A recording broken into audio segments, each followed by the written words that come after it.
This is my one-of-a-kind, wall-mounted, home office charging station, or as I like to call it, the Chargin' Garden. It can power all of my devices, and it keeps my charging cables off the floor, and it looks pretty sweet if I do say so myself. And in today's video, I will show you exactly how I designed and assembled this wall-mounted charging station. I'll show you some of the more painful mistakes I made along the way, and I'll also break down the entire cost of building something like this, so you can decide if a wall-mounted charging setup is worth it, or if I'm just another desk setup YouTuber who has gone completely crazy.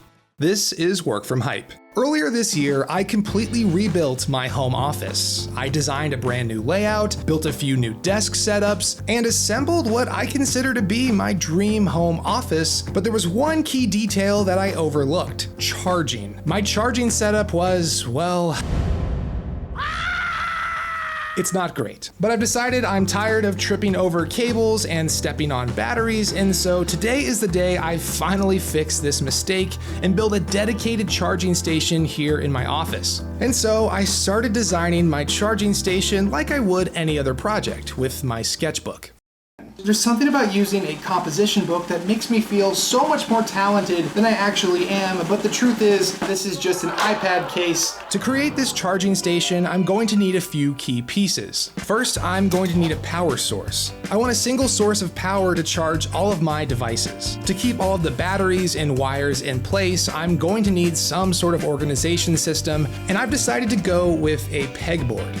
I have a pegboard in my garage where I hold tools and garage stuff, and what I've learned is that pegboards are great, but sometimes you need something a bit more stable. So in addition to the pegboard, I'm going to mount some floating shelves to the wall, and these shelves will be used to hold the heavier piece of gear. And finally, I need some camouflage. I need to figure out a way to hide these cables. I've used things like cable raceways, which are great for running cables horizontally, especially along the bottom of a wall. I could also use what's known as 3D tiles. I have some over there on the opposite side of my office. They look kind of like sound panels. But like I said, I already have a whole wall full of tiles in the office, so I want to do something a little bit different. Surrounding the pegboard will be my live wall, which is technically not alive because I will be using fake plants, but this greenery will do a great job of concealing the cables in plain sight.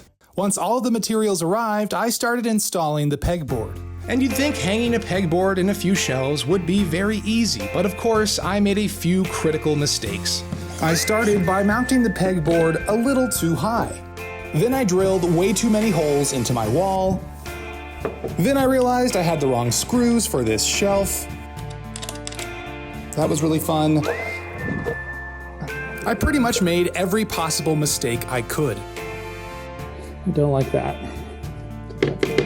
Yeah, there should have been way more space. That's probably gonna be a problem. So I realize this looks ridiculously tall on camera, but I'm 6'5", and this is kind of like my this feels okay to me. I should have spaced this out more clearly, but I don't like that this is overlapping. This is what happens when you don't sketch it all out in advance. Whatever, we're moving on.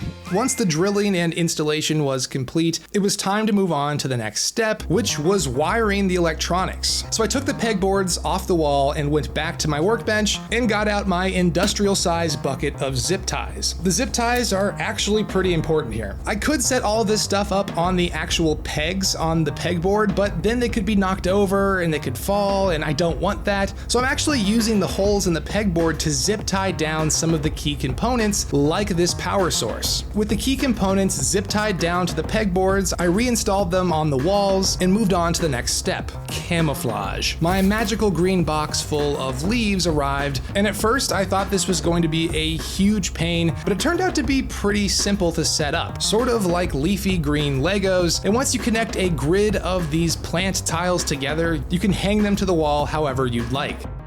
With my live wall complete, this project was really starting to take shape, but I needed to add a few more key components to this setup. First, lighting. I went out to the hardware store and picked up a set of these motion sensing LED lights. These are typically used in closets or underneath cabinets, and I figured these would be perfect to mount under the shelves so I could light up all of the components in the charging station. And these lights did the job, and I left them on there for a day or so, and when I thought about it, I realized I didn't really need this much light on the pegboard. This charging station is not inside of a closet. I can see everything just fine with the daylight in my office, and so I removed 2 of the lights, but I did leave this one here at the bottom for 2 reasons. 1, this light makes the live wall look really cool, and 2, I decided to add a mounting hook underneath this shelf, so I could add one of my go-to gear bags for easy access. I had a setup like this in my old office. I'm just a big fan of having my gear bag nearby and ready to go at any time. Another key component of this project is this Magsafe charging stand. And these are popular because you can charge your phone and your AirPods in the same place,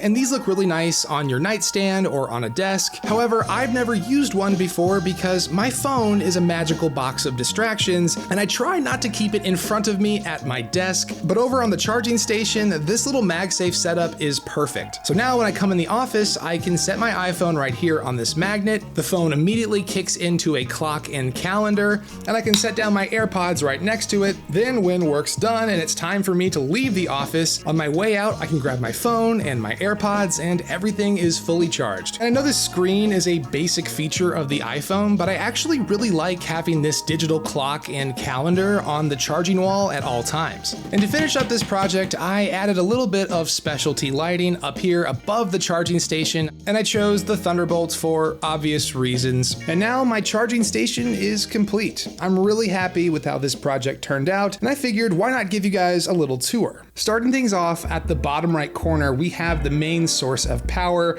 for the entire charging station. This is a 152 watt, 8-port USB-C charging station, and the reason why I chose this product is for the screen. This display shows me just how much power each of the different ports are drawing. And as we move to the left, we have my Magsafe charging setup. And this Magsafe area has become one of my favorite parts of this entire project. The magnets are super strong, and I feel very confident that my iPhone will never fall off. Also, my AirPods use a lightning cable, and I hate keeping a lightning cable around, so it's really nice having a dedicated wireless charging pad for my AirPods. Directly above the power source is a charging station for my camera batteries. And so now whenever my camera dies, I have a few spare batteries ready to go. Moving up to the second floor of my charging station, on the top right corner, I have a little area carved out for my drone. This is the Hover X1. And if you were wondering, yeah, that's the drone right there on the shelf. It's actually incredibly small. This is basically a flying camera. If you saw my last video, you might have caught a few swooping shots. Yeah,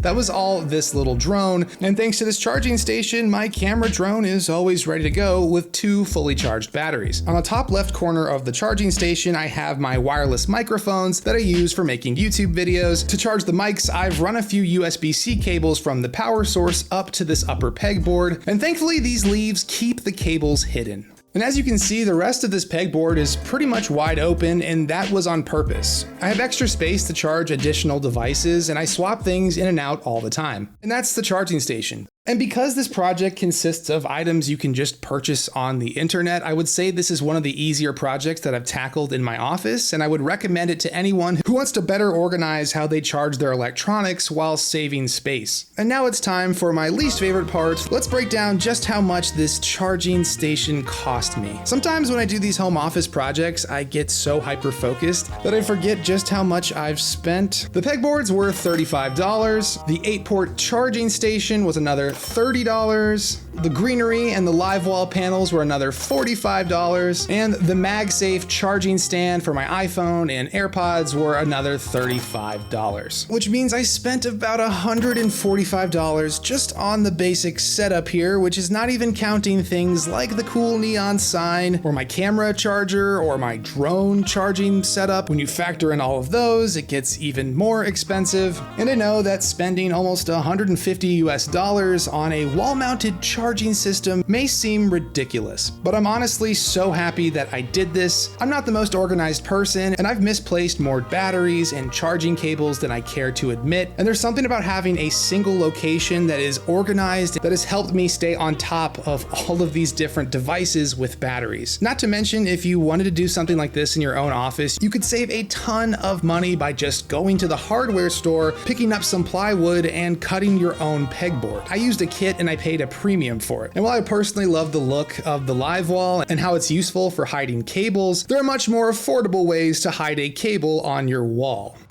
And that's gonna do it for today's video. Thank you guys so much for watching. My name is Nick Moe, the channel is Work From Hype, and I will catch you guys in the next one.